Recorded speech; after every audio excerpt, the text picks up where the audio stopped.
رنا جون چرا دائما واسم اتفاقات منفی میفته؟ به خاطر اینکه یه اتفاق منفی برات میفته، تو واکنش نشون میدی، ایجاد احساس بد در تو میکنه. اون احساس ناخوشایند در تو منجر به اتفاق بد بعدی میشه. اون اتفاق مجددا منجر به احساس ناخوشایند در تو میشه. این چرخه دائما تکرار میشه. تو توی این چرخه گیر افتادی تا یک جایی، به جای اینکه اجازه بدی دنیای بیرونی و اتفاقاتش احساسات تو و دنیای درونی تو رو کنترل کنه، تو با احساساتت دنیای بیرونی و اتفاقات رو کنترل بکنی. یه جا استاپ میکنی، میگی به خاطر این اتفاق من دیگه اجازه نمیدم حالم خراب بشه، دیگه واکنش نشون نمیدم، دیگه انرژیمو نمیدم به اون اتفاق، میخوام متوقف کنم این چرخه رو.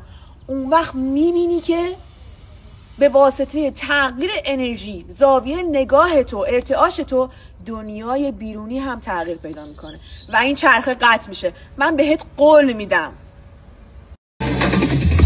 یکی بود یکی نبود، زیر گنبد کبود، شویده سیدش وقتی عاشقی نبود، تو سر و باز منی از همیشه تا رو، تو سر و باز منی مثل خورشید پس رو.